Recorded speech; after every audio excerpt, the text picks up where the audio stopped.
الحمد للہ نحمدہ ونستعینہ ونستغفرہ۔ معزز ناظرین، ایک اہم مسئلے کی طرف دوبارہ ہم آپ کو لے کے چلتے ہیں اور آپ کو بتاتے ہیں کہ یہ غلطی جو ہے آپ نے بھی نہیں کرنی ہے، ایک اہم غلطی ہے، لیکن آیا وہ غلطی ہم چیک کرتے ہیں کہ اسلام کے نزدیک ہے یا نہیں، اور معاشرے کے اندر وہ غلطی کس طرح تسلیم کی جاتی ہے، کس طرح مانی جاتی ہے، اور ہم جو اللہ تبارک و تعالیٰ نے ہمیں حکم دیا ہے کہ یا ایھا الذین آمنوا اطیعوا اللہ و اطیعوا الرسول ولا تبطلوا اعمالکم، پھر ہم اس آیت کی طرف آئیں گے اور اس آیت کو بھی اگر ہم دیکھیں تو آیا ہمارا عمل اس آیت کے اوپر ہے کہ نہیں ہے؟ کہیں ہم اپنے اعمال کو تو ضائع تو نہیں کر رہے ہیں، ہمارے عمل ضائع تو نہیں ہو رہے ہیں اس آیت کی مخالفت کر کے، اس آیت کے شروع کے حصے کی، جس میں اللہ تبارک و تعالیٰ نے ہمیں بتایا ہے کہ یا ایھا الذین آمنوا، اے ایمان والو، اطیعوا اللہ و اطیعوا الرسول، اطاعت کرو اللہ تعالیٰ کی اور اس کے رسول کی، ولا تبطلوا اعمالکم، اپنے اعمال کو ضائع نہیں کرو۔ ہم دیکھتے ہیں کہ کس طرح ہم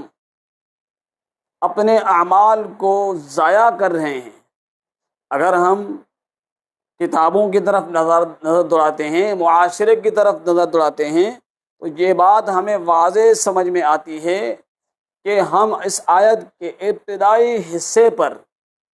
بہت ہی کم عمل کرنے والے لوگوں کو دیکھ رہے ہیں، اور آگے والا حصہ جو ولا تبطلوا اعمالکم، کہ اپنے عمل کو ضائع نہیں کرو، اس کیٹاگری میں بہت سارے لوگ معاشرے کے اندر دکھنے کو مل رہے ہیں۔ آپ بھی، ہم آپ کی خدمت میں ایک عمل پیش کرنے والے ہیں، آپ بھی دیکھیں کہ آیا وہ عمل کہیں آپ تو اس کے اندر ملوث نہیں ہیں، کہیں اللہ کے پیغمبر علیہ الصلوۃ والسلام کی مخالفت کر، اللہ تعالیٰ کی مخالفت کے، اللہ کے پیغمبر کی مخالفت کر کے آپ تو اپنے عمل کو ضائع نہیں کر رہے۔ آئیے اس آیت کے شروع کے حصے کی جو تائید کرنے والی حدیث ہے وہ ہم آپ کی خدمت میں پیش کرتے ہیں۔ سیدنا جابر رضی اللہ تعالیٰ عنہ حدیث کے راوی ہیں، امام بخاری رحمۃ اللہ علیہ نے اس کو اپنی کتاب سے بخاری کے اندر نقل فرمایا ہے۔ آیت کے ابتدائی حصے کی تصدیق کرتی ہے، یعنی آیت کے ابتدائی حصے میں ہمیں جو سبق دیا جا رہا ہے، ہمیں جو تنبیہ کی جا رہی ہے کہ پیروی کرو اللہ تعالیٰ کی اور اس کے رسول کی۔ اب اس حدیث کے اندر ہم آپ کی خدمت میں جو پیش کرنے لگے ہیں، اس حدیث کے اندر بھی اس آیت کی تصدیق ہے، اور اس آیت سے ملنے والے سبق کے لیے یہ حدیث پوری اس کی مصداق بن رہی ہے۔ اب آتے ہیں حدیث کی طرف۔ سیدنا جابر رضی اللہ تعالیٰ عنہ حدیث کے راوی ہیں، فرماتے ہیں کہ نبی علیہ الصلوۃ والسلام کے پیچھے رات کی عشاء کی نماز پڑھنے والے صحابی سیدنا معاذ بن جبل رضی اللہ تعالیٰ عنہ، ان کا گھر شہر سے باہر گاؤں میں تھا۔ یہ اللہ کے پیغمبر علیہ الصلوۃ والسلام کے ساتھ رات کی نماز پڑھتے تھے۔ رات کی نماز، عشاء کی نماز پڑھ کر فرض نماز اللہ کے پیغمبر کے ساتھ پڑھتے، پھر اپنے گاؤں کی طرف چلے جاتے۔ جب گاؤں کی طرف چلے جاتے تو وہاں جا کر اپنے گاؤں والوں کو امامت کرواتے۔ اب کیونکہ سوال یہاں پہ یہ پیدا ہوتا ہے کہ یہاں انہوں نے صحابی رسول معاذ بن جبل رضی اللہ تعالی عنہ نے پڑھ لی ہے نماز، انہوں نے نماز پڑھ لی ہے، فرض نماز۔ اب گاؤں والوں کی امامت کروا رہے ہیں، گاؤں والوں کی جو انہوں نے امامت کروائی ہے، اب وہ گاؤں والوں کے لیے فرض نماز کی امامت کر رہے ہیں، اور وہ اپنی نفل نماز ادا کر رہے ہیں، ان کے لیے یہ نماز نفلی ہو گئی، کیونکہ خود وہ اللہ کے پیغمبر علیہ الصلاۃ والسلام کے ساتھ فرض نماز پڑھ چکے ہیں، فرض نماز پڑھ چکے ہیں۔ اب وہ نفل نماز ادا کر رہے ہیں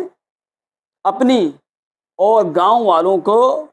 فرض نماز ادا کروا رہے ہیں، ان کی فرض نماز۔ اب ہمارا حق تو یہ بنتا تھا کہ ہم مولوی طبقہ جو ہے وہ اس بات کو ہی پھیلاتا، اس بات کو ہی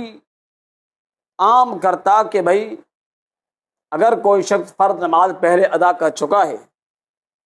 اور پھر وہی شخص کسی جگہ پر کسی جگہ پہ جاتا ہے، وہاں نماز وہی نماز پہلے جو ادا کر چکا ہے وہ تاخیر ہے اس نماز کے ادا کرنے میں، وہ وقت پر پہنچ گیا، اس نے اس نماز کی امامت کروائی، تو پیچھے پڑنے والے جو لوگ ہیں وہ فرض نماز اپنی ادا کریں گے، ان کی نماز ہو جائے گی اس روایت کے مطابق۔ ہم اس کی تبلیغ کرتے، اس کی ترویج کرتے، تب ہم پہلی جو ہم نے آیت تلاوت کی اطیعوا اللہ و اطیعوا الرسول، تب جا کے ہماری یہ دعوت اور ہمارا یہ عمل اللہ کے پیغمبر اللہ تعالیٰ، کیونکہ ما ینطق عن الہویٰ ان هو الا وحی یوحیٰ، اللہ تعالیٰ کی اطاعت کے مطابق ہوتا، اللہ کے پیغمبر کی اطاعت کے مطابق ہوتا۔ اب یہ تو بات وہ تھی جو صحیح بات تھی، جو ہمیں کرنی چاہیے تھی اس آیت کے ابتدائی حصے کے تحت۔ اب اس آیت کا جو دوسرا حصہ ہے وَلَا تُبْدِلُوا أَعْمَالَكُمْ، ہم تو وہ کر رہے ہیں، وہ کیسے؟ اس کی طرف ہم آپ کو ابھی لے کے چلتے ہیں، وہ ہے ہدایہ اولین کے اندر کتاب الصلاۃ میں یہ بات موجود ہے، فقہ کی کتاب ہے اور فقہ کی بڑی مشہور کتاب ہے، اس پر عمل کیا جاتا ہے، آج تک لوگوں کو اس کی طرف تبلیغ کی جاتی ہے، اس کی طرف بلایا جاتا ہے، اور وہی اللہ نے فرمایا کہ وَلَا تُبْتِلُوا أَعْمَالَكُمْ، اپنے اعمال کو ضائع نہیں کرو۔ اس کتاب فقہ کی اس کتاب کے اندر اس آیت کے دوسرے حصے کے طرف لوگوں کو دعوت دی جاتی ہے۔ کیسے بھائی؟ اس کتاب کے اندر آتا ہے کہ کوئی شخص اگر فرض نماز پڑھنے والا ہے اور ایسے امام کے پیچھے نماز ادا کر رہا ہے جس کی نفلی نماز ہے، امام کی نفلی نماز ہے، پیچھے ادا کرنے والا فرض نماز ادا کر رہا ہے، تو یہ نماز نہیں ہوگی، یہ نماز نہیں ہوگی، کیونکہ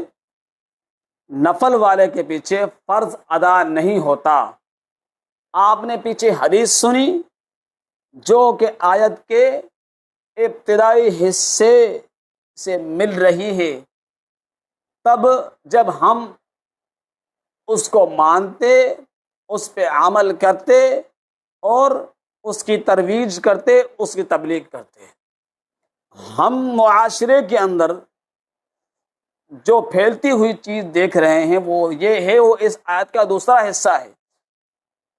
سورۃ محمد کی یہ آیت ہے کہ وَلَا تُبْتِلُوا أَعْمَالَكُمْ، کہ اپنے اعمال کو ضائع نہیں کرو۔ ہم اپنے اعمال کو ضائع کر رہے ہیں، کس طرح؟ اس طرح کہ ہم لوگوں میں یہ بات عام کر رہے ہیں اور لوگوں کو یہ بات بتا رہے ہیں کہ بھائی نفل والے کے پیچھے فرض والے کی نماز نہیں ہو سکتی، اور اسی کی تبلیغ کے ساتھ ساتھ جو ان پر عمل پیرا ہیں، جو ان پر عمل کر رہے ہیں، وہ بغیر تصدیق کے آنکھیں بند کر کے عمل کر رہے ہیں، تو یقیناً وہ اپنے اعمال کو ضائع کر رہے ہیں، جس کا اللہ تبارک و تعالی نے ہمیں منع فرمایا ہے۔ یعنی فقہ کی کتاب ہدایہ کے اندر اللہ کے پیغمبر علیہ الصلوۃ والسلام کے صحابی نے یہ جو روایت ہم تک پہنچائی ہے، ہم تک پیش کی ہے ہم کو، اس روایت کے اندر یہ واضح بات ہے کہ صحابی رسول معاذ بن جبل اپنی نماز رضی اللہ تعالیٰ عنہ اپنی نماز فرض ادا کر لیتے، اس کے بعد جا کے اپنے گاؤں والوں کو فرض نماز عشاء کی پڑھاتے، ان کی نفل نماز ہوتی اور پیچھے جو جماعت کھڑی ہوتی ان کی فرض نماز ہوتی تھی۔ اب اس سے واضح یہ بات ثبوت ہے صحابہ کرام کا اس پہ عمل ہے، لیکن صحابہ کرام کے اس عمل کی مخالفت کرنی ہے۔ کیوں؟ یہ بات اللہ کے پیغمبر علیہ الصلوۃ والسلام کو یقیناً معلوم ہے کہ آپ کیونکہ ایسا عمل صحابی نے کیا اور آپ اس پہ خاموش رہے تو یہ تقریری حدیث کہلائے گی، تو یقیناً یہ حدیث اللہ کے پیغمبر علیہ الصلوۃ والسلام کی ہی ہے، آپ کی ہی بات ہے، کیونکہ آپ کی خاموشی دین کا حصہ ہے ایک عمل پر جو صحابی رسول نے کیا ہو۔ تو لہذا وَلَا تُبْطِلُوا أَعْمَالَكُمْ، معاشرے کے اندر بہت سارے لوگ اس بات پر عمل کر کے کہ نفل والے کے پیچھے فرض والا نماز نہیں پڑھ سکتا، اپنے اعمال کو ضائع کر رہا ہے۔ اللہ تعالی ہمیں اپنے اعمال کی حفاظت کرنے کی توفیق عطا فرمائے۔ السلام علیکم ورحمۃ اللہ وبرکاتہ۔